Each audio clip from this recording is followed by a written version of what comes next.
Trauma, trauma, and more trauma. Those are the three things you need to know. Trust me, you'll see what I mean. As we all know, sometimes bad things happen to good people. We're going to talk about the simple things you can do to deal with those bad things. You're not going to want to miss this episode. Stay tuned. You're watching Regions EMS Update.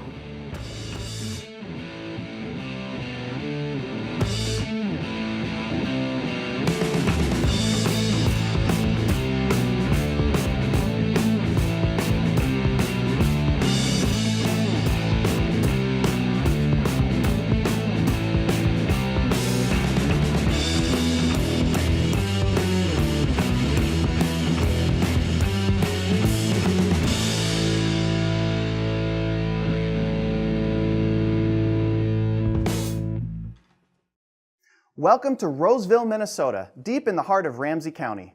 I'm Dr. Peterson with Regions EMS, and this month is all about trauma.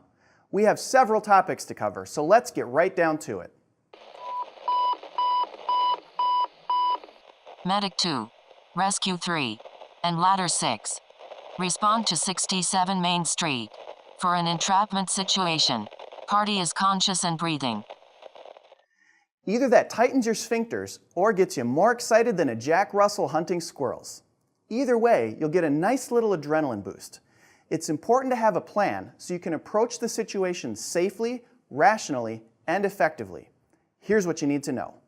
Entrapped patients present some unique challenges to pre-hospital providers.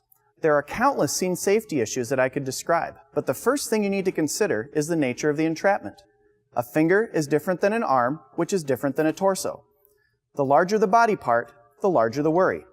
Obviously, there's more patient to free, but that also means there's more tissue to be injured. The bottom line is that it's all about the blood flow. The more tissue that's not getting enough blood, the more waste products are being produced by that tissue. Not a problem until the entrapment is freed and all of those waste products get dumped into the bloodstream. This leads to acid buildup, which causes vasodilation, hypotension, and further affects the body's ability to get oxygen from the blood. And just to be clear, none of those are good things. So what are we supposed to do about it? First of all, make sure the patient is receiving care. There will be lots of distractions, so make sure that someone is advocating for the patient and interfacing with rescue to make sure everyone's on the same page. The best thing we can do is keep our patient warm and hydrated. More than likely, the object trapping them is colder than 98.6 degrees, so body heat will inevitably be lost through direct contact. As for the fluids, if the entrapment will be more than 30 minutes, try to stay ahead of the game so you're not playing catch-up when all of those waste products are released. Check out the Crush Syndrome Guideline for specific patient care principles. We used to think that putting a tourniquet on someone would stop those waste products from causing problems. Yeah, probably not true. So let's just let the tourniquets do what they do best, which is stop the bleeding. Speaking of tourniquets, we should probably talk about field amputation. Probably not something any of you want to be responsible for, so get on the horn with MRCC and ask for a doc to respond to your scene. We'd be more than happy to show up and try to prevent an amputation unless it's absolutely the only option. We can also help make decisions about fluids and when to use other medications like calcium or sodium bicarb to counteract the waste product buildup. And finally, be nice to your patient. Pain medication will make everyone's life so much easier when you start moving things around. And if you don't have an IV, you can always go for the snout.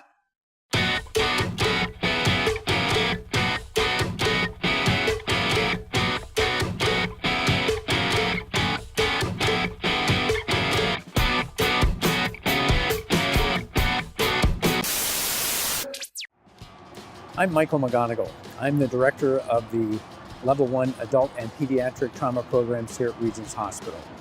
I'd like to spend a little time taking you behind the scenes of what happens during a trauma activation.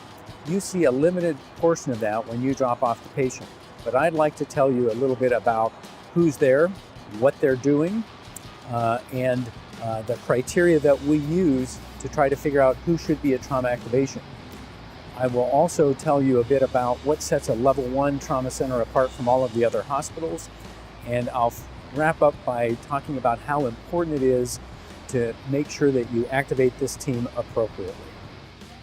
I'm here in the trauma bay now, and you're not. So how did I get here? I'm not psychic.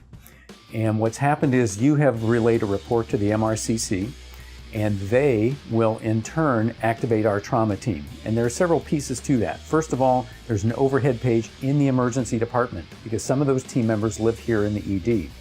Many of the team members live outside of the emergency department, including myself. I'm usually somewhere else in the hospital. So there's an overhead page there to the whole hospital. And then everybody wears those old archaic pagers that you see everywhere. And those go off as well, so that if we're out of earshot, we end up coming down here.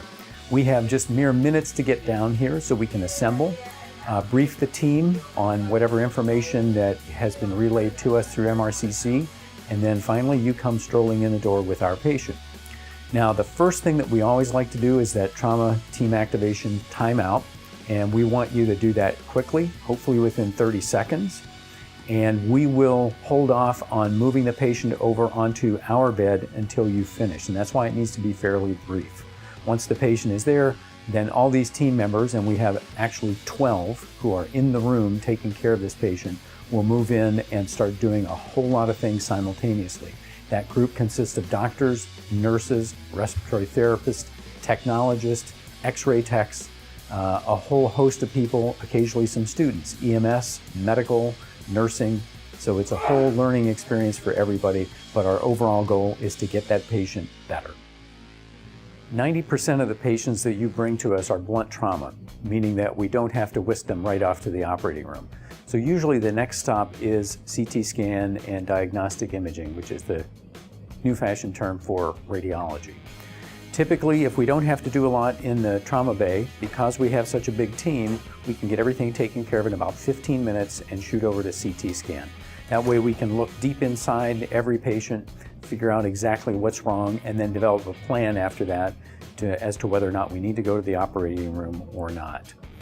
Typically, we'll spend only about 15 minutes in the room behind me doing CT scans because they are state-of-the-art and very, very fast. And then if they need any other bony x-rays, we can just move on down the hall and get those.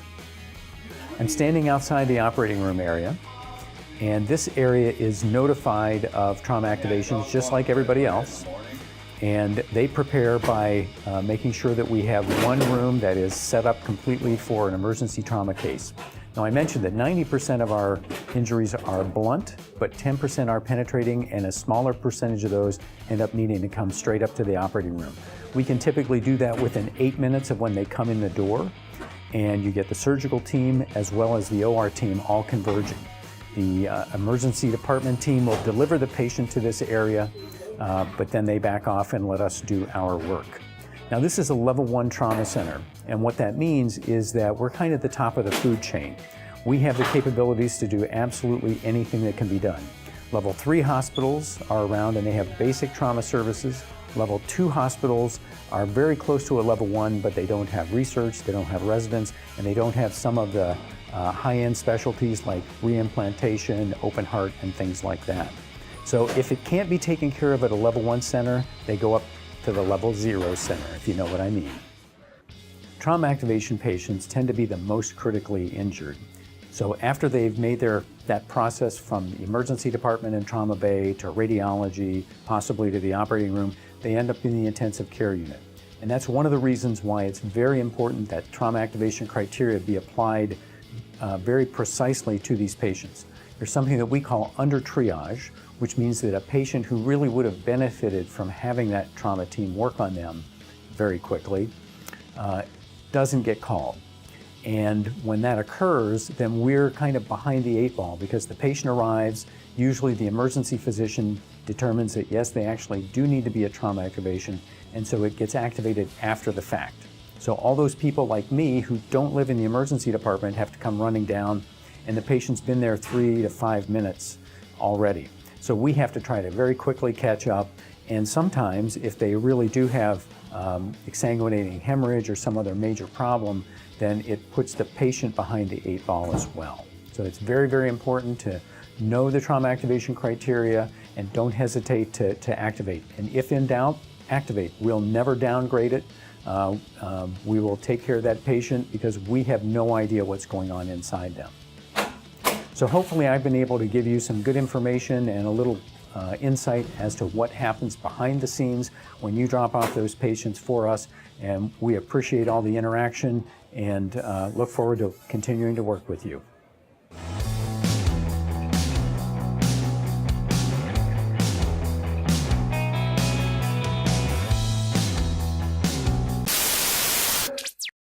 Trauma can be a complex disease.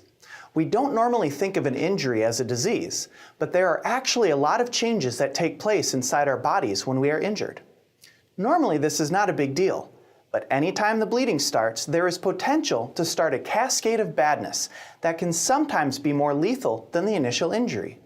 We call this the trauma triad of death. Triad. That means three things: hypothermia, acidosis, and coagulopathy. Let's break this down. Here's what you need to know.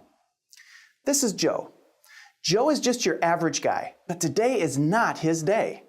Joe gets kicked in the gut by a kangaroo, and over the next few hours, Joe is going to become very sick. So what's going on inside Joe's body? Well, the kangaroo got him right in the liver. Not only did this hurt, it caused some internal bleeding. The internal bleeding resulted in a lack of oxygen delivery to organs near the injury. This leads to our first problem: acidosis. Tissues without adequate oxygen start making all kinds of waste products, including lactic acid. Acid buildup affects the ability of Joe's blood to form clots, which leads to our second problem: coagulopathy.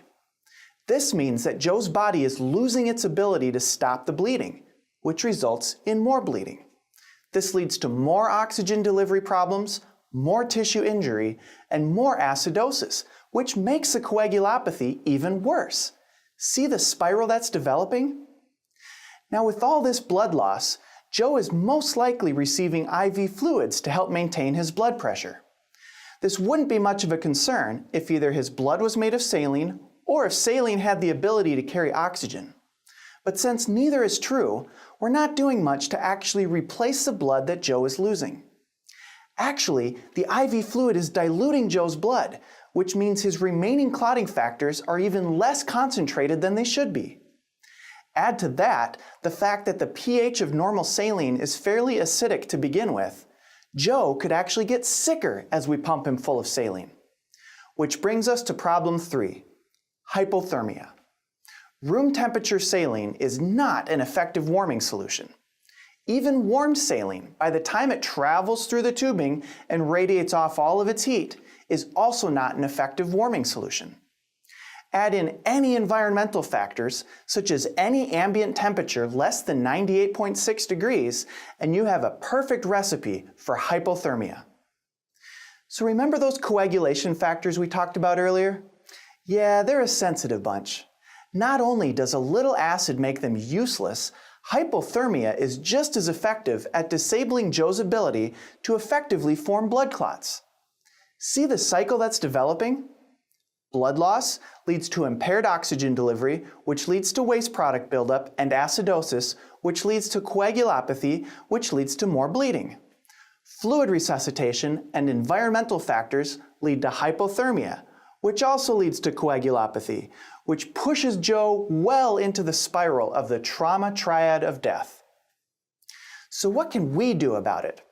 This is yet another example of a situation where BLS skills can save a life. Nothing fancy here. First, stop the bleeding. This is the driving force behind the trauma triad of death, so either you do something about it or get the patient to someone else who can do something about it.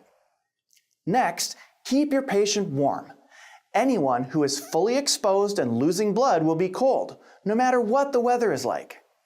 Pile on the blankets, and if you're not sweating in the back of the ambulance, turn up the heat.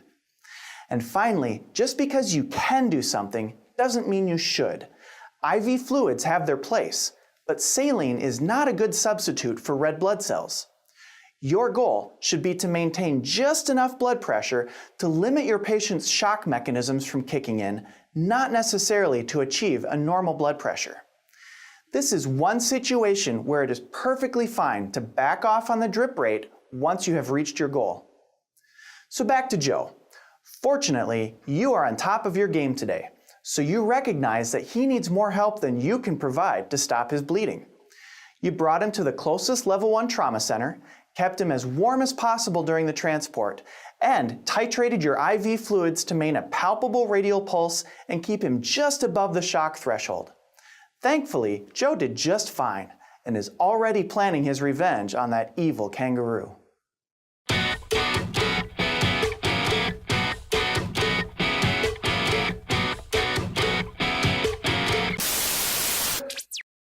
Well, this was kind of a heavier episode. Trauma can be exciting, but it can also eat away at your soul if you're not taking care of yourself. On that note, we're just going to show you a bunch of puppies to close out this month's update. Thanks to Roseville Fire for hosting us this month, and don't forget to follow us on our social media sites. And until next month, be smart, be safe, and be professional.